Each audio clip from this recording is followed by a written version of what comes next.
The number of migrants arriving at the southern border is unprecedented. The invasion at our southern border. We're not going to be a safe haven. An open border. Borders are. Deportations. Incredible. The drug cartels. And their ever-changing methods of sneaking men, women, and children across the southern border. Mexico woke up to horror after a planned hit left 3 people dead in Ciudad Juarez. Migrants are now being hunted. Police are ambushed before they can radio for help. A violent 24 hours in Ciudad Juarez. 2 bodies were discovered hanging from an overpass in South Juarez along the Carretera Panamericana. The execution triggered a crackdown that would spread violence across 2 states and push Trump to authorize military force. When those consequences arrive, both nations will feel. The officers and the cartel enforcer. They thought the night would be quiet, a few hours to relax after long weeks of tension. But by dawn, 2 officers would be dead, and a name long known to United States border agents would once again rise to the surface. Miguel Eduardo Gallegos Salas was 31. Rigoberto Pulido Escobedo was 32. Both served in law enforcement. Pulido had spent 11 years as a municipal officer, while Gallegos had only been on the force for 2. They had planned for a simple evening, off-duty, away from patrols. In Juarez, where monthly police salaries hover around $400, many officers take private security jobs. That night's client carried particular risks. With them stood Ulises Nach Trujillo, a man few dared to cross. On the streets, he was known as Delta One. To many, that name carried more fear than any badge could. Both officers had been hired to act as his bodyguards, unaware that being close to him meant standing at the edge of danger itself. Trujillo wasn't a new name in law enforcement files. Across the border in El Paso, his record went back years. In 2008, he was caught by the United States Border Patrol just a mile east of the Paso del Norte port of entry. The charge was illegal entry. After pleading guilty, a federal judge sentenced him to time served. It should have ended there. But 2 years later, he was back again, arrested for illegal re-entry. This time, the sentence was 150 days in federal custody. Still, Trujillo didn't stop. He returned to Mexico and rose through the ranks of the underworld. Authorities soon linked him to Linea, a violent enforcement arm of the Juarez cartel. On both sides of the border, his name became a constant problem for United States agents. Immigration records, smuggling reports, criminal intelligence files. Every path seemed to lead back to him. So when he showed up that night surrounded by 2 off-duty officers, it drew attention. Locals later described hearing multiple bursts of gunfire before everything went silent again. By the time backup arrived, it was too late. 3 men lay dead and the killers had vanished into the night. Secrets below Juarez. At one point, rumors surfaced about something buried deep beneath the border. Not drugs this time, but a tunnel. Hidden under the earth, stretching from Juarez into El Paso, the tunnel connected directly to the Boone Street storm drain. It wasn't crude or hastily dug. It measured about 4 feet wide, 6 feet high, and was lined with wooden beams, wired with electricity, and fitted with its own ventilation system. Whoever built it had money, patience, and power. And authorities believed one name was tied to it all: Ulises Nache Trujillo, the man everyone called Delta One. The discovery shook both sides of the border. A tunnel that advanced could only mean one thing: someone was smuggling more than just contraband. When Trujillo's name came up, he vanished. When authorities connected Trujillo to the tunnel, he vanished for months before resurfacing in Juarez. But inside the cartel, his disappearance didn't go unnoticed. To them, Trujillo was no longer an asset. He had become a liability, someone who knew too much, someone who could talk. Then came that night. 3 men stood outside a small corner store. 2 were the off-duty police officers. The third was Trujillo himself, and in a matter of seconds, all 3 were on the ground. Investigators arriving at the scene knew immediately this wasn't a robbery or a random act of violence. The shots were precise and the timing perfect. This was an execution, a message. The mayor, Cruz Perez Cuellar, announced that every member of the Juarez Police Department would be screened to uncover anyone tied to organized crime. Those found connected to cartels or gangs would be dismissed. It was a public promise, but everyone in the city knew how deep corruption ran. As word of the killings spread, another name began to circulate through the city's underworld. And this name was La Empresa. They were not new to violence, but their sudden appearance sent a chill across the region. They operated quietly, with structure and precision that made them different from other gangs. Some said they had taken over old cartel routes. Others whispered they were behind the very tunnel Trujillo once controlled. But who were they really? And just how far did their reach extend beyond that single bloody night? The answers would soon expose a network darker than anyone had imagined. The Empire of La Empresa. Born from the remains of the Juarez cartel, La Empresa had become more than a criminal outfit. They were a shadow army. Their world revolved around extortion, kidnapping, and migrant smuggling. And they protected that empire with violence so ruthless it silenced entire neighborhoods. Investigators had already connected them to a series of killings, and this included one that stunned even seasoned detectives. This particular incident was a home invasion so brutal that an entire family, including a pregnant woman, was found dead inside their house. But that was not the extent of their reach. Their control spread through the migrant trade as they turned desperation into profit. In one police raid in Ciudad Juarez, officers stormed a small house that looked ordinary from the outside. Inside, they discovered 25 migrants from Central and South America, and among these people were 8 women and 2 children. All had been packed into one narrow room, waiting to be moved like cargo to the next destination. The house had no beds, just mattresses on the floor. A single bathroom served all 25 people. Authorities later said that most of the migrants found in such places were either indebted to the cartel or hiding from law enforcement. Their lives were controlled by people who saw them as nothing more than commodities. Yet the network extended far beyond Mexico. Across the border in Sunland Park, New Mexico, United States agents uncovered another safe house linked directly to La Empresa. Inside were 28 more migrants. 5 men believed to be smugglers were arrested and now face federal charges. The pattern was clear. The organization's reach didn't stop at the border. And then there was Ulises Nache Trujillo. His ties to these operations ran deep. He knew the routes, the players, and the money trails. To La Empresa, that knowledge made him dangerous. But his death wasn't just a punishment. It was a declaration. 2 police officers and 1 alleged member of a criminal group in Ciudad Juarez are dead after a shooting. It happened Monday night at an Oxxo convenience store near the U.S.-Mexico border. Nache Trujillo was killed inside of the store. He's also known as Delta Uno. Executing him while he stood with 2 off-duty police officers sent a message that no one was untouchable, not even those wearing the badge. The shooting ignited something far greater than fear. It cracked open the illusion of control that law enforcement tried to maintain. Panic swept through Juarez. More bodies appeared.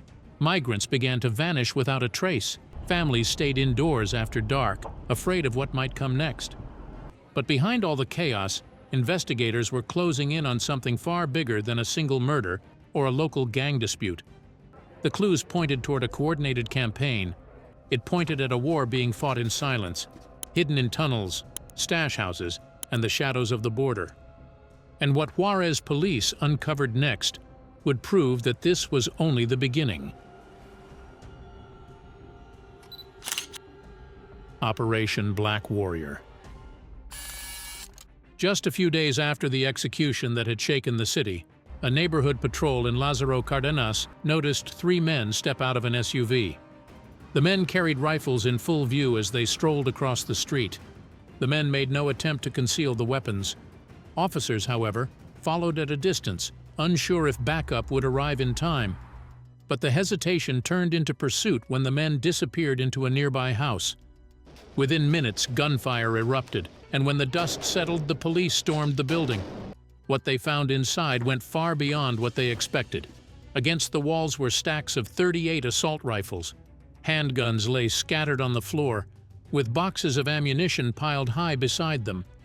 Tactical vests were neatly arranged, each one marked and numbered. The place didn't feel like a random hideout. It looked like a small armory, a base for something much larger. But the discovery that truly froze everyone came from one corner of the room. 3 migrants, trembling and bound, huddled together in fear. They were from Central and South America. 2 were young women. 1 was a boy who couldn't have been older than 12. Police later learned they had been kidnapped and were waiting for ransom calls that might never come. Their families had been threatened with death if they didn't pay. Now, the 3 men arrested were 26-year-old Jose Uriel, 21-year-old Jesus Roman, and 22-year-old Ricardo N. These men weren't street-level thugs. They were soldiers for La Empresa, the same group tied to the deadly ambush that had left Juarez in shock. Their capture didn't just lead to arrests. It revealed something else about the cartel's vast operation. The smuggling networks, the human trafficking rings, and the stockpiles of weapons all pointed to an organization built like a private army. Authorities wasted no time launching a counterstrike. They called it Operation Black Warrior. Within hours, 10 members of La Empresa were in custody, and 45 more illegal weapons had been seized. Officials called it a success, a breakthrough that could cripple the cartel's strength. But on the streets, that sense of victory felt hollow. For every man arrested, there seemed to be 5 more waiting in the shadows. Locals said the real leaders hadn't even flinched. Whispers spread through the neighborhoods that the cartel would retaliate, and soon. That night, no one slept easily. Patrols doubled and lights stayed on. Every sound outside felt like the start of something worse. Because when a cartel loses its guns, its hostages, and its soldiers, it does not retreat. It reorganizes, it regroups, and then it strikes again, harder than before. But this time the question wasn't if they would hit back, it was when. Confusion in the crossfire. The violence didn't stop with Juarez. It spread like a brush fire which consumed everything in its path. Before the city could even catch its breath, blood was already being spilled hundreds of miles away in Tamaulipas. It was the cartel's response, swift and merciless. They went after anyone unlucky enough to be in their way. Migrants on their way north, shopkeepers closing up for the night, families driving home from work, all became targets. The attacks weren't random, they were a message. But to whom? At first, fear was the only thing people could feel. Then confusion took over.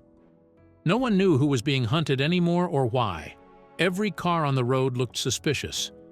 Every shadow felt like a threat. Then came October 7, 2025. Mexican soldiers came across a white pickup truck speeding down a rural road. Military officials claim the vehicle attempted to ram their convoy, though this remains disputed and under investigation. However, the soldiers reacted the way they had been trained to. Within seconds, gunfire ripped through the air, and when it stopped, 6 civilians lay dead. 5 never made it past the scene. The 6th died before reaching the hospital. 2 others, barely hanging on, were rushed to receive emergency treatment in Tampico. Officials released statements, but none offered clarity. The Ministry of Defense avoided confirming whether the people inside the truck were even armed. That missing detail became the center of every conversation. Was it self-defense, or was it a tragic mistake? The military didn't wait for answers. Every soldier involved was immediately pulled from duty and handed over to the Federal Attorney General's office in Tampico. Both civilian and military prosecutors opened separate investigations to uncover what really happened. But as news spread, the fear returned. If the soldiers themselves were under question, who could protect the people next time? And more importantly, was this incident truly a mistake, or something much darker waiting to surface?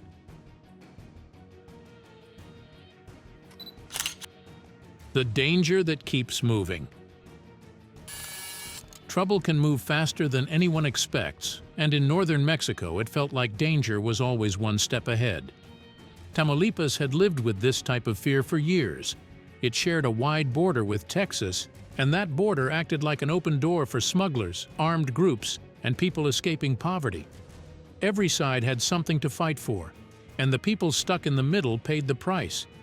Violence did not travel in a straight line. It showed up anywhere without warning, usually in places that looked calm at first glance. During one patrol back in June 2025, officers moved through the town of Frontera Comalapa. Their job seemed simple enough.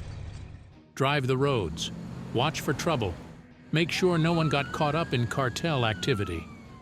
Then sudden gunfire shattered the routine. Armed men attacked them without hesitation. Bullets cracked through the air.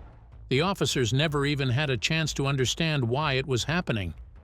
The attackers were believed to be members of CJNG, an organization already known for its brutal tactics. When the gunfire died down, the attackers set a car on fire. The bodies of the victims were later discovered inside that burned wreck. That act alone demanded a response. A massive manhunt swept the area. It did not take long before 4 cartel suspects were killed in running clashes with security forces. It looked like the situation might be under control, but fear still hung in the air because no one knew how many attackers were still out there. Authorities later announced that one man had been captured. They said he had been hiding in tall weeds not far from the burned vehicle. He carried an AK-47 rifle in a backpack loaded with military uniforms. It was almost like he had planned to slip away unnoticed once things calmed down. Police mentioned nothing about other suspects. They could have been anywhere. After everything that happened, more than 1,000 officers were sent into the region to prevent more attacks. Yet the worry continued to grow. If this is what they were willing to do in one small town, what came next for the entire state?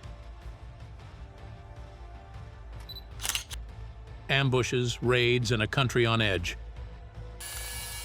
Some things happening across Mexico feel less like crime and more like a war that everyone can see but no one can stop. Cartels that once tried to hide their activities are now acting like heavily trained armies. In states like Jalisco, CJNG has turned ambushes into tactical strikes. They move fast and hit hard, using machine guns and even grenades against officers who are simply out doing routine patrols. It makes you wonder how a police force can stand a chance against groups that are organized like this. Farther north in Sinaloa, a violent power struggle is tearing through the streets. 2 factions of the same cartel, namely Los Chapitos and La Maiza, are locked in a brutal fight. Both sides send out groups of gunmen dressed in gear that makes them look like real soldiers. The city of Culiacan has dealt with years of cartel influence. But locals say what they are seeing now is the worst in more than 15 years. According to residents interviewed by Mexican news outlets, homes shake from gunfire, people avoid stepping outside at night, and fear has become part of everyday life. Police officers face the danger more directly than anyone. Uniforms that once meant authority now make them easy targets.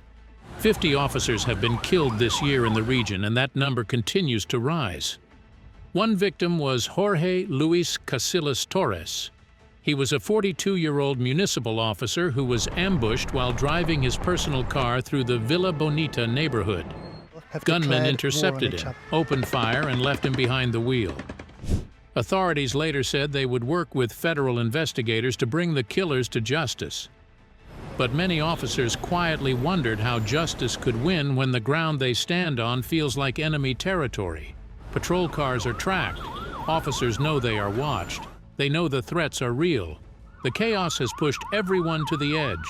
Some believe that tension may have led to that tragic mistake which involved soldiers opening fire on a van and killing 6 civilians. As the fire from cartel attacks continues to spread, the border between Mexico and the United States is becoming more dangerous every day. Even people who are simply trying to cross for a better future are walking straight into a deadly conflict. Border of fear. The ground out here tells a different tale from anything officials announce on television.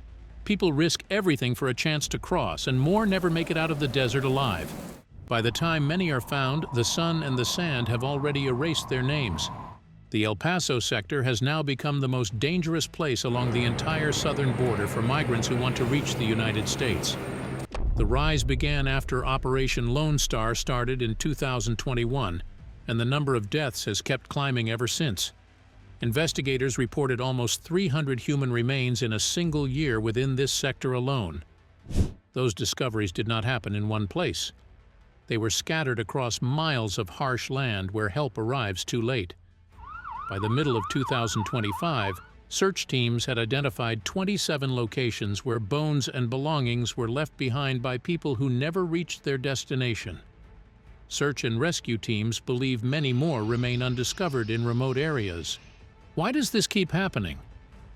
When enforcement becomes tighter along the usual crossing points, people are pushed into deeper and more isolated paths.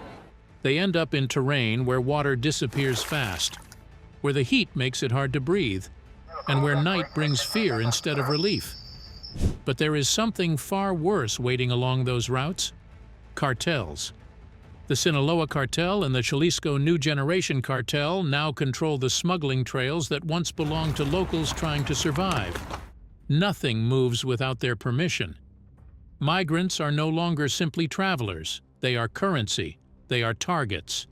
A migrant once explained that these groups pressure people to join them. He said they always want control, and if someone refuses, they remove the problem permanently. Families walk together through the darkness, hoping to stay invisible. Children cling to their parents while listening for footsteps behind them. Every person on those trails knows the rules. Pay whatever they demand or disappear. Extortion, kidnapping, ransom. Every crime fills the pockets of those holding the guns. The violence is not limited to the border near El Paso. Far to the south, in the state of Chiapas, rival groups fight over the same business. Migrant corridors there have turned into zones where no one feels safe. So, what happens when people are trapped between the hope of a better life and the threats waiting in every direction? And how many more will be lost before someone finds a way to stop what the cartels have built? Cartels under fire. People often think only migrants face threats out there, but every person moving across that region lives with fear. Even artists have become targets. In May of 2025, 5 Mexican musicians from a group known as Fugitivo traveled to the city of Reynosa in Tamaulipas. They believed they had a performance waiting for them, only a few miles away from the United States border. It sounded like an opportunity. It turned out to be a trap. They were kidnapped. Their families were contacted by the kidnappers who demanded money for their release. In the end, the band members were killed. Later on, 9 suspects linked to the Los Metros faction of the Gulf Cartel were taken into custody. Authorities acted, but families were left with the memory of what those men faced before their lives were taken. That kind of violence forces a question into the mind of every traveler. Will they reach safety, or will the desert erase their path forever? The thought grows heavier as cartel ambushes turn highways into places no one wants to drive through. Scenes that look like a battle unfold near towns where children try to sleep through the night. So who steps in when things reach a point where the fear spreads faster than the news?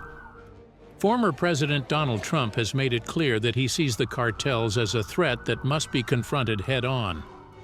During a public appearance, he explained that a serious response to the cartel presence entering by land would be taken. Behind those words came actions that changed the tone completely. Trump has publicly advocated designating certain cartel leaders as unlawful combatants, a classification that would authorize military action similar to counterterrorism operations. That means the conflict is not being treated like a police case anymore. The United States government has framed cartel drug operations as acts of war. This gives the president the authority to direct the Pentagon to use military force similar to what is used against enemy fighters overseas. The Pentagon has already become involved in operations that would have been unthinkable only a short time ago. In recent weeks, the United States military struck several boats in the Caribbean. Officials said those vessels belonged to cartel groups and were carrying narcotics. One of those strikes was released publicly through a short video on the 3rd of September. After that first announcement, more actions were carried out at sea. Details remain limited aside from confirmation that people died during those operations. What makes everything even more intense is what has been developing above the ground. Trump has stated his administration is considering all options, including enhanced surveillance and potential use of military assets against cartel leadership. They watch the roads, they watch the hideouts. They wait for the order that could arrive at any moment. The new era of cartel domination. The fight that once looked like a simple battle over land is now turning into something far more confusing. President Trump believed that the earlier strikes on boats carrying drugs were proof that action at sea worked. He also explained that the next focus would be taking down drug runners on land. His words made people stop and think. What will happen if the United States brings that level of force into crowded streets and towns? Even with those warnings, the cartels have not slowed down. They have adapted again. They have learned that guns are not their only weapon. Money moves quicker than bullets when it flows through places no one can see. Now they are diving into digital coins that travel across borders without any checkpoint. Crypto has become part of how they clean their profits. They move funds through phones, small exchanges, and strangers who never meet face to face. It keeps them invisible worldwide. It helps their drug empires grow while more people in America suffer the consequences. Groups like the Sinaloa Cartel and CJN have turned into criminal businesses worth billions. They act like governments of their own. They do not just carry rifles. They use computers. They speak in code. They move like smoke that refuses to be caught. They split when cornered, then come back together stronger than before. So here is the question. How do you stop a force that does not care about borders or rules? How do you control something that kills police officers even while presidents are threatening war? Some towns in Mexico already live under cartel control every day. Officials there do not hold real power anymore. The criminal groups decide what is allowed. They collect fees, they hand out punishment. People survive by staying quiet because saying the wrong thing can bring trouble to their homes. Officials are watching now because they know the danger does not stay in one place. If the cartels push this fight further, what stops them from carrying that violence into new locations? What happens if the conflict crosses the border and arrives in the center of American life? If you want to keep following this story and see what happens next, make sure you like this video and subscribe to the channel so you do not miss what comes after this. Thank you for watching. See you in the next video.